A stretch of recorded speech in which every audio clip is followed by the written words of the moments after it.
Hello and welcome to number 3. And as you can tell from the theme song, anybody who knows Andy, we are talking about Andy Alloway's team. And yes, Andy, the Ultimate Warrior was a very overrated wrestler. But when you're 9 years old, that music still gives me goosebumps because when he came out and killed the Honky Tonk Man, it's still one of the highlights of my young adult life, if you want to call it adult life. Anyway, basically, when I was 7 years old, I'm playing out on my new swing set, and my mom looks out the window and she calls over for my dad, and she says, "Roger, there's this teenager out there playing with Jake. What's going on?" My mom calls me Jake. She was scared. Maybe that he would eat me. I don't know. But he was like 2 times the size of me because he was a big kid. I was a little kid. And this stuff runs in the family, apparently, as I found out that my son Miles only weighs 33 pounds and Ben's kid weighs 29. So, and, Ben's kid's 19 months old and Miles is, 4 years and 2 months old. So anyway, I guess that stuff runs in the genes. But, okay. So, I have Andy as the 3rd ranked offense. Now, he's got 3 MVP candidates. And yes, they're all on the Angels team. I don't think that's a big deal during the regular season. I mean, let's face it doesn't rain in Anaheim, okay? So I don't think that's that big a deal. I think that could be a playoff issue, but I'll talk about that later on in the future. But right now, let's try to keep this as short as possible because I got a lot to talk about. Okay, Jesus Montero. He has value as a catcher. He's got 20 home run pop. The thing is that they're kind of easing him out of the catcher role. He's more of a DH-y kind of guy now. I do like the idea that he plays in 140 games. That's good. But again, I don't know how long his catcher eligibility is going to work for. So, I think that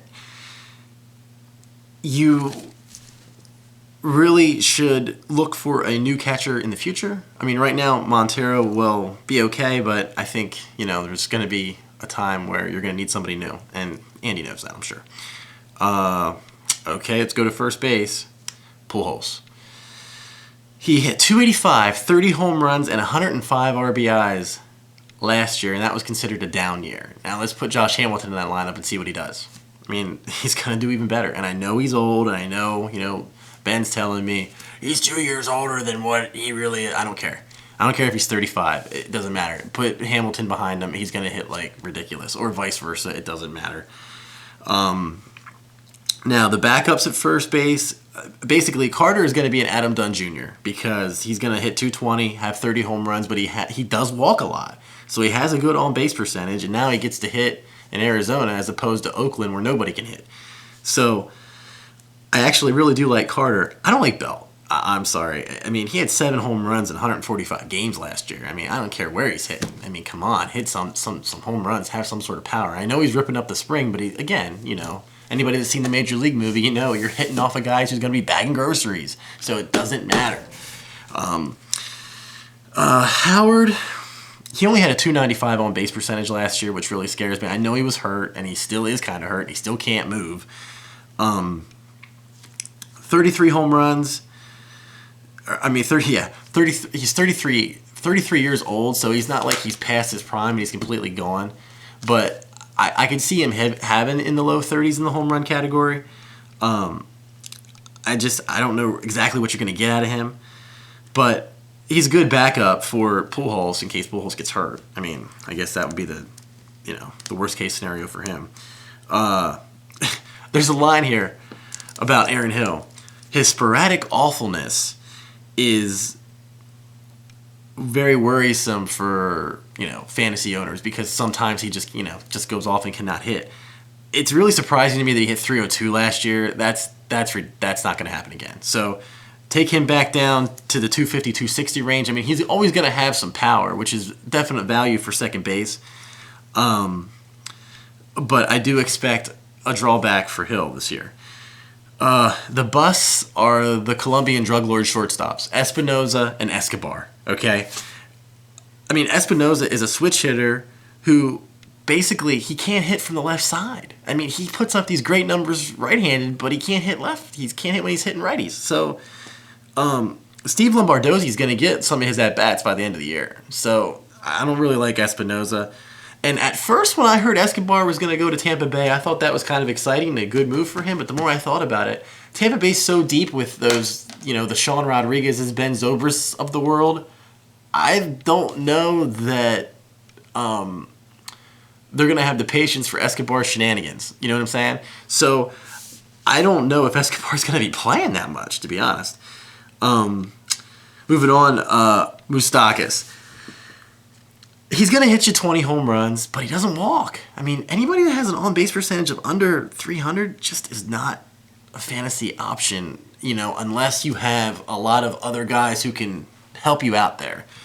Now, the way Andy's team is constructed, I don't think Moustakas is going to be the starter now, because between Youkilis, who is going to get solid playing time as long as he stays healthy, going to hit 250, 20 home runs, his on-base percentage, if anybody has seen Moneyball knows he walks a lot. So... and then you've got Trumbo, which I've already talked about in Hartlob's post. And I know people think, well, what happens when all these Angels, go against Felix Hernandez or, Justin Verlander? They're all not going to hit. Well, that's true, but, they're going to have a lot more times where they're hitting off the number 4 starter from the Astros and rocking the crap out of them. So I still, the way Andy's team is, I like that offense. And then, obviously, you get to the outfield, and you've got Trout and Hamilton, and those are two other guys who are legitimate MVP candidates. Now, I don't think Trout is going to steal as many bases just because I think Socha's going to be scared and be like, I don't want him to get hurt, so we're not going to just, have 50 steals out of Trout. I don't think that's going to happen. And, Hamilton was a little bit iffy in the field last year, but I think they'll work that out somehow. I mean, he'll DH more, whatever. But again, honestly, I think Hamilton's numbers aren't going to really take that much of a hit because now he's in a lineup with Pujols, and Trout's going to be on base all the time, so it's more RBI opportunities for him. So I still really like Hamilton.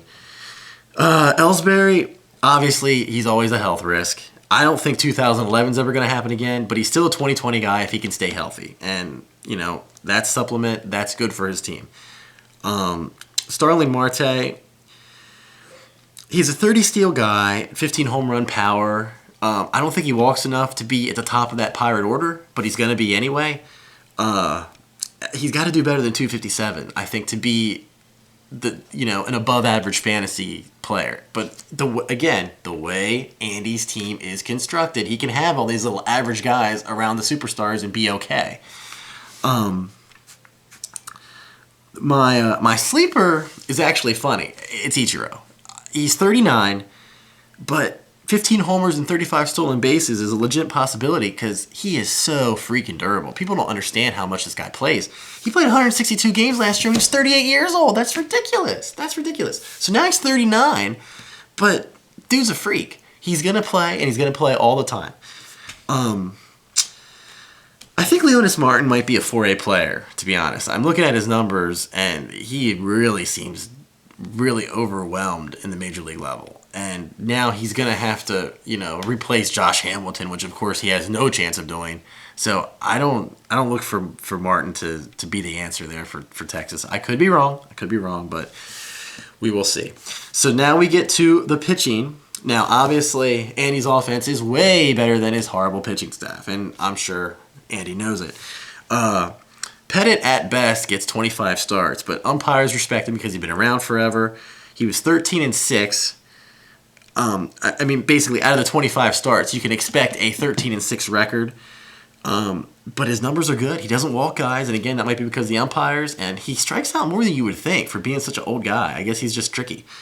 Kuroda, he won't give you the strikeouts, but he's a durable guy, and he's going to start between 30 and 33 every year.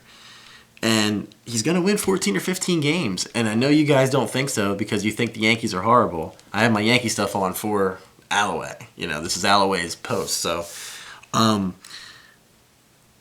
the Yankees pitching's not that bad. They're not going to score runs. That I do understand. But their pitching's good enough and their bullpen is way above average that they're still going to win. They're going to win 90 games. So,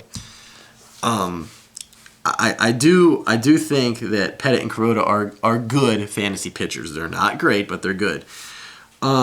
Basically, I've got two sleepers on Andy's staff.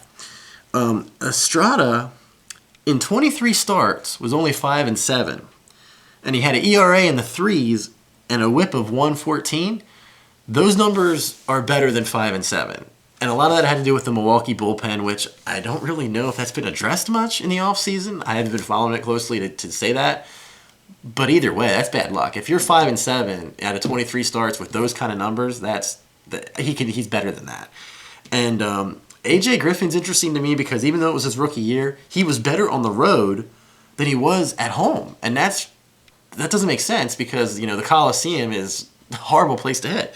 So he's legit.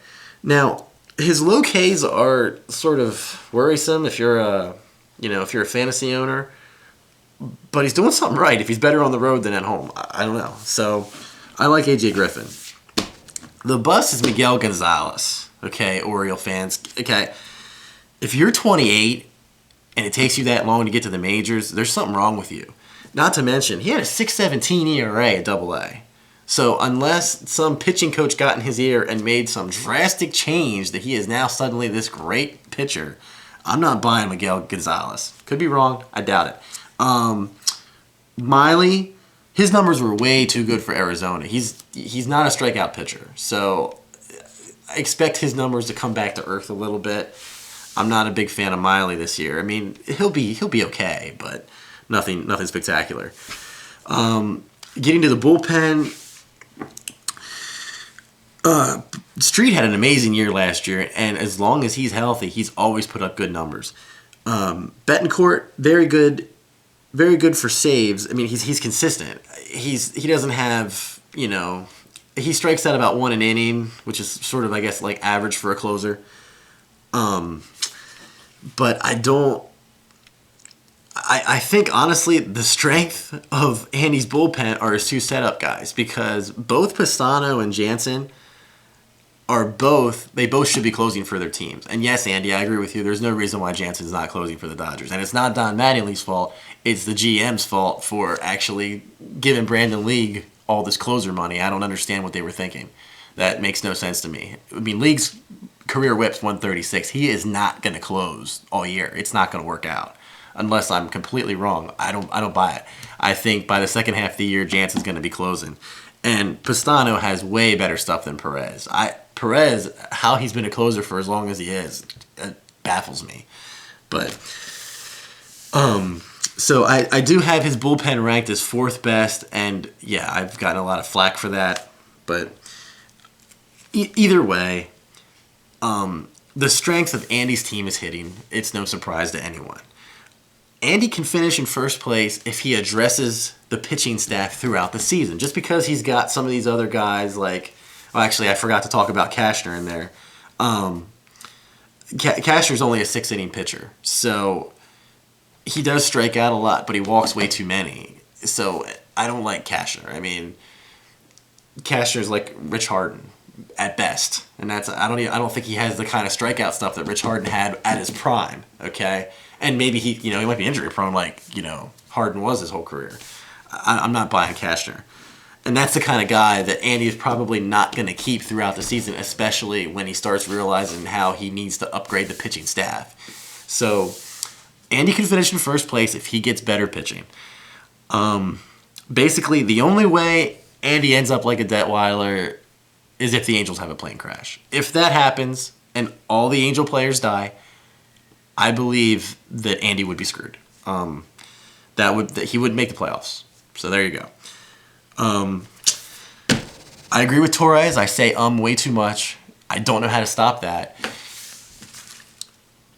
Basically, I guess I won't do one tomorrow night now because as you can see, I'm a wrestling fan. Now, all these theme songs are not going to be wrestling songs, by the way. I know these last two were. And Tom, you probably never watched pro wrestling in your life. You seem above that. But I just, like I said, I just like the song, so I thought I'd use that song. But I've got personal theme songs for all of you guys, and I know some of you are going to have to wait until next year, but it'll be funny next year, so you're going to have to wait for that. See, all the ums. Tomorrow night, I'm actually going to see SmackDown in Hershey, so I'm not going to, by the time I get home, I'm not going to deal with that. I'm going to be tired tonight anyway after I'm done uploading this video. So today, Wednesday night, I will put up the number 2, and then probably Thursday or Friday, I'll do the number 1, and I'll be done. And that's it. So, I'm supposed to come up with a better closing. I don't know what that would be. Maybe I should go off on Torres for not effing responding about cards. Why do you do that? Seriously, man. Why can't you just send a text and say, I'm running late? Why are you so inconsiderate, dude? Seriously. I mean, all of us are nice guys. You are a douchebag. Stop being a douchebag, okay? There's your closing. See you next time.